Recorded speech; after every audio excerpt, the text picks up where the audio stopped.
వెనకటికి ఎప్పుడు భగవత్ సంబంధమైనటువంటి మాటలు మాట్లాడుతూ శిష్యులందరినీ చేరదీసి మంచి ప్రసంగాలు చేస్తూ ఎప్పుడూ భగవత్ సంబంధంగా కాలం గడిపేటటువంటి ఆయన ఒక వీధిలో కాపరం ఉంటుండేవాడు పెంకుటింట్లో.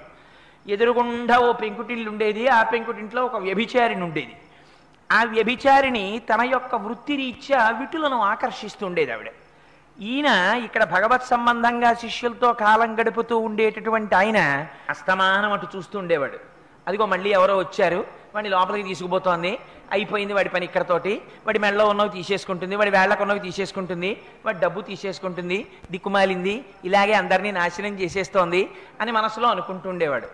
ఆవిడ నా దౌర్భాగ్యం కొద్దీ నా శరీరాన్ని ఇలా పణంగా పెట్టి పడుపు కూడు తింటున్నాను, ఆ ఎదురింట్లో మహానుభావుడు హాయిగా శిష్యులతో ఎప్పుడూ భాగవతం చెప్తూ అనుష్ఠానం చేసుకుంటూ సంధ్యావందనం చేసుకుంటూ ఆ ప్రవచనాలు చేసుకుంటూ